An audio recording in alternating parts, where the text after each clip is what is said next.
Hello students, welcome to M for PRT and TGT. KVS, PRT, TGT और super TET, जो UP super TET है, उसमें आपके pedagogy का जो सिलेबस दिया है उसमें एक बहुत ही इंपॉर्टेंट टॉपिक है और वो है इंक्लूसिव एजुकेशन या समावेशी शिक्षा। समावेशी शिक्षा से काफ़ी सारे क्वेश्चन पूछे जाते हैं और ये टॉपिक जो है जितना इजी लगता है आपको सुनने में या पढ़ने में, उतना इजी होता नहीं है, क्योंकि अक्सर इसके जो क्वेश्चन आते हैं वो बहुत ज़्यादा जो है दिमाग को हिला देने वाले होते हैं। इसके जो ऑप्शंस होते हैं वो बहुत ज़्यादा कंफ्यूजिंग होते हैं। इसलिए मैं इसके हर एक टॉपिक को जो आपके सिलेबस में है केवीएस, पीआरटी, टीजीटी और सुपर टेट के, बहुत अच्छे से एक एक करके समझा रही हूँ।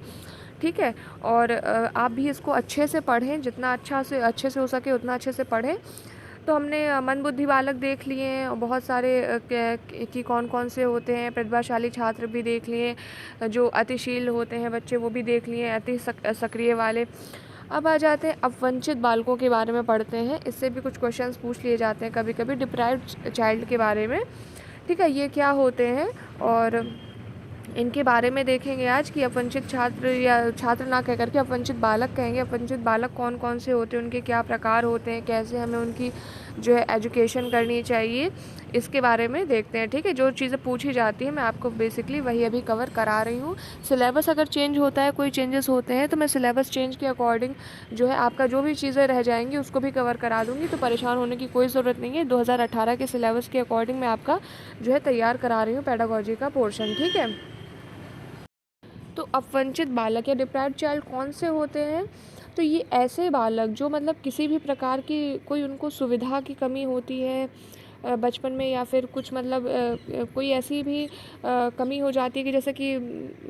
अधिगम करना चाहते हैं। ठीक है, उनके पास योग्यता भी है अधिगम करने की, सीखने की किसी चीज़ को, लेकिन उसके बावजूद भी किसी भी कारण से वो है उन चीज़ों को नहीं सीख पाते हैं। चाहे वो कोई भी कारण हो सकता है। ठीक है, वो कुछ सीखना चाहते हैं, पढ़ना चाहते हैं, जानना चाहते हैं, लेकिन कुछ कारणों से नहीं सीख पाते हैं, या फिर उनके पास कुछ सुविधाओं की कमी होती है जिनके कारण वो उस चीज़ से वंचित रह जाते हैं। तो ऐसे बालक कौन होते हैं? ऐसे बालकों को ही अपवंचित बालक कहा जाता है। ठीक है, यानी जो बालक बचपन में किसी भी प्रकार की सुविधा के कारण, मतलब जो असुविधा के कारण पिछड़ जाते हैं, या फिर योग्यता भी होती है लेकिन फिर भी वो नहीं सीख पाते, नहीं शिक्षा ग्रहण पाते किसी कारणों से, कुछ कारणों से, तो ऐसे बालकों को अपवंचित बालक कहा जाता है। जैसे अभी मैं डिटेल में पढ़ाऊँगी तो आपको समझ में आएगा। जैसे कि कोई बालक है, मान लो, ठीक है, वो पढ़ना चाहता है, उसका इंटरेस्ट है कि उसको इंजीनियर बनना है। ठीक, लेकिन अब उसकी आर्थिक स्थिति सही नहीं है, तो वो क्या होता है, वो इंजीनियर नहीं बन पाता, या वो उस फील्ड में या उस कोर्स को नहीं ले पाता क्योंकि उसमें फ़ीस ज़्यादा लग रही होगी, या कोई भी मतलब XYZ रीज़न हो सकता है कि वहाँ का खर्चा बहुत आ रहा है रहने का, या अच्छे कॉलेज अफोर्ड नहीं कर पा रहा है, कोई भी आर्थिक स्थिति का कारण हुआ। तो इसमें हुआ क्या कि बच्चे की रुचि भी है पढ़ने में, बच्चा योग्य भी है पढ़ने में, लेकिन उसकी आर्थिक असुविधा थी, यानी आर्थिक रूप से वो संपन्न नहीं था, तो वो उस चीज़ को सीखने में या पढ़ने में अपवंचित रह गया। ठीक है, इसी तरह से अन्य भी बहुत सारे कारण हो सकते हैं, जैसे सामाजिक भी कारण हो सकते हैं, या परिवार की मतलब परिवार हो सकता है कि परिवार में कुछ ऐसी असुविधा के कारण नहीं पढ़ पाया, या मान लो उसको कोई शरीर में ऐसे कमी है, कोई विकृति है, कोई परेशानी है, इस कारण से नहीं पढ़ पाया। तो ऐसी बहुत सारी चीज़ें हो जाती है जिसके कारण जो बालक है वो अधिगम करने में, शिक्षा ग्रहण करने में वंचित रह जाता है। ठीक है, तो ऐसे बालकों को अपवंचित बालक कहते हैं। अब किस प्रकार के अपवंचित बालक हो सकते हैं, तो कुछ जो इम्पोर्टेंट है वो मैं बताती हूँ। जैसे कि मैंने अभी एक आर्थिक रूप से बताया कि बच्चा पढ़ना चाहता है और वो योग्य है, उसका किसी एक पर्टिकुलर फील्ड में इंटरेस्ट है, लेकिन वो उस फील्ड में नहीं जा पा रहा है क्योंकि उसकी आर्थिक स्थिति सही नहीं है। ठीक है, इसके अलावा कुछ ऐसे हो जाते हैं जैसे कि शरीर से ही वो थोड़ा सा, उसकी कोई शारीरिक विकृति है, ठीक है, जिसके कारण वो नहीं जा सकता। जैसे कि सपोज़ करो कोई बच्चा है जिसको निशाना लगाने का बहुत अच्छा शौक़ है, लेकिन वो निशानेबाज बनना चाहता है, लेकिन उसकी आँखों में कोई डिफ़ेक्ट है, या कोई फ़ुटबॉल खेलना चाहता है लेकिन उसके पैरों में थोड़ा सा डिफ़ेक्ट है, या कोई भी इस तरह के रीज़न हो सकता है। उसके शारीरिक अंगों में कोई ऐसी विकृति हो सकती है जिसके कारण वो जो कार्य करना चाह रहा है वो नहीं कर पा रहा है, क्योंकि उसके उस पर्टिकुलर अंग में कोई प्रॉब्लम है। ठीक, तो इस कारण भी वो उस चीज़ को सीखने में क्या हो जाता है, वंचित रह जाता है, तो वो अपवंचित बालक हो जाता है। इसके अलावा जैसा कि मैंने बताया कि परिवार की कुछ ऐसी स्थिति हो सकती है कि सपोज़ करो कोई मतलब किसी और के आश्रित है, किसी के माता पिता नहीं हैं, तो परिवार का मतलब वो सहयोग नहीं है, किसी और के मतलब किसी और के ऊपर वो निर्भर करता है, आश्रित करता है, तो वो जो करना चाहता है, जो सीखना चाहता है वो नहीं सीख पा रहा है। तो इस तरह की पारिवारिक जो है वजह हो सकती है जिसके कारण वो कुछ अपने मन का सीखने में अपनी योग्यता के अनुसार, अपनी रुचि के अनुसार सीखने से वंचित रह जाता है। ठीक, इसके अलावा सामाजिक कारण भी हो सकते हैं, जैसे कि वो कोई ऐसा बालक है जो कि पढ़ना चाहता है, जिसमें योग्यता है, जो जिसमें किसी चीज़ को सीखने का बहुत इंटरेस्ट है, लेकिन होता क्या है कि वो किसी एक ऐसे समाज में रह रहा है, जैसे कोई ऐसे झुग्गी बस्ती वाले इलाके में रह रहा है जहाँ के लोग मतलब पिछड़ी सोच के हैं कि नहीं, तुम्हें ये नहीं पढ़ना, ये चीज़ बेकार है, या ऐसा मतलब बहुत पिछड़े टाइप के इलाके में वो बेचारा रह रहा है, तो वो नहीं पढ़ पा रहा है, ऐसा कारण हो जाता है। दूसरा क्या हो जाता है, जैसे कि कश्मीर वगैरह है या कोई ऐसे एरिया जहाँ पर लड़ाइयाँ होती रहती, दंगे फसाद होते रहते हैं, बच्चे भी पढ़ना चाहते हैं, स्कूल भी खुलते हैं, लेकिन क्या करें, स्कूल बंद करना पड़ता है युद्ध की वजह से, या माँ बाप बच्चों को भेज नहीं पाते, या बच्चे नहीं जा पाते कि लो लड़ाई हो रही है, दंगे फसाद हो रहे हैं। तो ऐसे भी जो समाज में जो चीज़ें हो रही हैं, जो समाज के कारण जो बच्चा नहीं पढ़ पाता, तो वो भी एक प्रकार से वंचित रह जाता है अपनी पसंद की चीज़ें सीखने के लिए। क्योंकि सामाजिक कारण हो जाते हैं ऐसे, या कुछ ऐसे हो जाते हैं कि जैसे कि कई बार ऐसा होता है कि बच्चों को जो है मतलब बच्चा चाहता है कि उसने कोई मान लो कोई ट्रॉफ़ी जीती है, ठीक है, किसी मान लो उसको खेल में बड़ा इंटरेस्ट है, उसने क्रिकेट खेला और उसने स्कूल में या स्टेट लेवल पे उसने एक ट्रॉफ़ी जीती। अब वो ट्रॉफ़ी लेकर के घर आया, उसने माता पिता को बताया, माता पिता बोले ठीक है, खेल कूद में ना लगे रहो, ये है वो है, मतलब इस टाइप से उसको प्रोत्साहित नहीं किया, मतलब उसको ध्यान नहीं दिया कि जैसे उसकी तारीफ़ें करते या उसको और प्रोत्साहन देते कि हाँ बेटा तुम अब नेशनल लेवल पे खेलोगे, हम तुम्हारे साथ हैं, या उसने अपने मित्रों को दिखाया तो उसके मित्र वगैरह है तो वो उससे जलन कर रहे हैं या उसका मजाक उड़ा रहे हैं, या मतलब कोई इंटरेस्ट नहीं, कहने का मतलब कोई उसका साथ नहीं दे रहा, उसका सपोर्ट नहीं कर रहा है, तो वो क्या, वो निराश हो जाता है, फिर उसका वो जो इंटरेस्ट है वो कम होने लग जाता है, या उसको वो प्रसन्नता नहीं रहती है, तो उसके संवेगों का भी बहुत असर पड़ता है। ठीक है, तो इस तरह के बहुत सारे रीज़न्स हैं जिसके कारण कोई बालक है वो बालक कहलाता है, यानी कि वंचित रह जाता है अपने इंटरेस्ट, अपनी योग्यता के अनुसार कुछ सीखने में। ठीक है,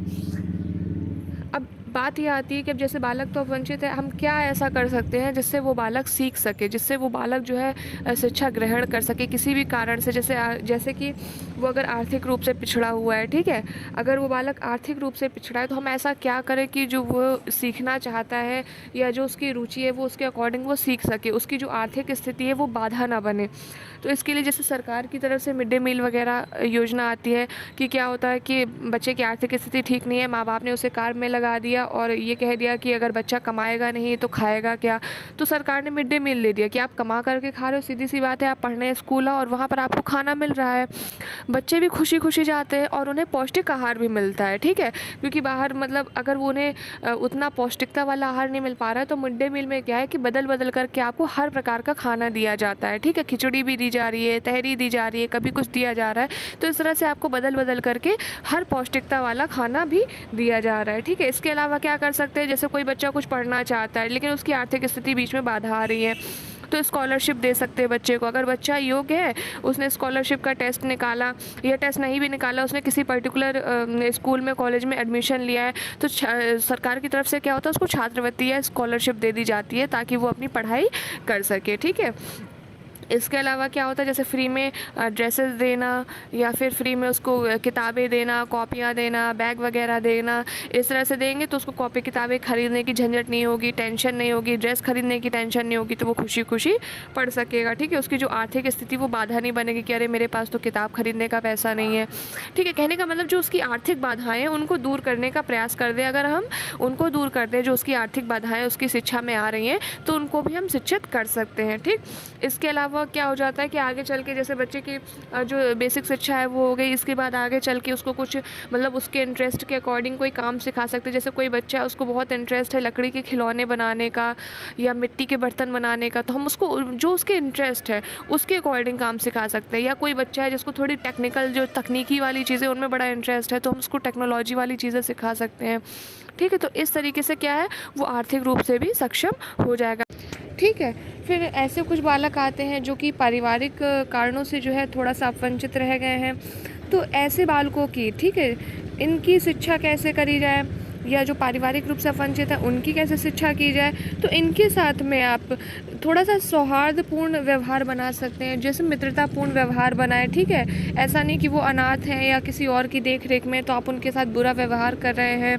या उनका जो है मजाक बना रहे हैं या उनके साथ बुरा व्यवहार कर रहे हैं, तो ऐसा ना करें, ठीक है। उनकी अगर हम अच्छे से सौहार्दपूर्ण उनके साथ एक मित्रतापूर्ण व्यवहार बनाते हैं, उनके साथ सहानुभूति रखते हैं, तो हम उनकी काफ़ी हेल्प कर।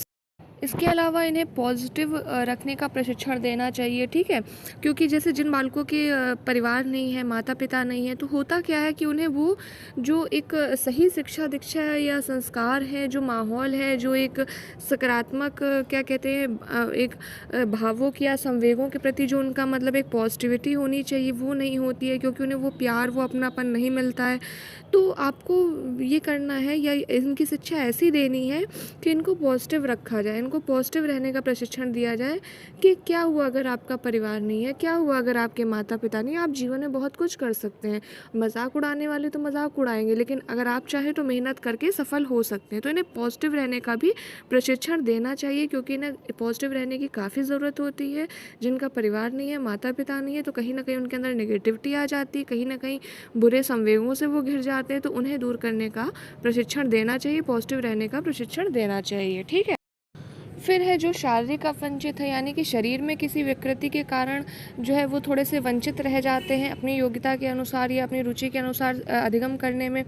तो उनकी शिक्षा कैसी करनी चाहिए, तो उनके लिए आप क्या कर सकते हैं, जैसे कि मान लो कोई व्यक्ति है जो थोड़ा सा पैरों में जिसकी थोड़ी सी विकृति है, ठीक है। अब पैरों में विकृति होने के कारण वो फुटबॉल जैसे खेल नहीं खेल सकता है, लेकिन उसके अंदर कोई ना कोई योग्यता होगी जहाँ पर उसके पैरों का यूज़ ना हो, मतलब उसे पैरों से काम ना करना पड़े। उसे कोई ऐसा काम आप सिखा सकते हैं या कोई इस तरीके से शिक्षा दे सकते हैं जहाँ पैरों का कोई यूज़ ना हो, वो बैठ करके उस काम को कर सके या बैठ करके उस प्रशिक्षण को ग्रहण कर सके। कहने का मतलब जो उसके शारीरिक जिस भी अंग में विकृति या समस्या है, वो अंग जो है उसके सीखने में बाधा उत्पन्न ना करे, ठीक है। इस प्रकार की आप शिक्षा उसको दे सकते हैं। इसके अलावा जैसे कि किसी की आंखों में थोड़ा सा प्रॉब्लम है, थोड़ा देखने में समस्या आ रही है या कुछ है, तो आप उसको मुफ्त जो है समय समय पर उपचार उपलब्ध करा सकते हैं, ठीक है। इसके अलावा जैसे कोई व्यक्ति चलने में असमर्थ है, तो उन्हें जो ट्राईसाइकिल होती हैं जिनमें बैठ करके जो दी जाती है दिव्यांगों को, वो प्रोवाइड कराना, जिससे उन्हें थोड़ा सा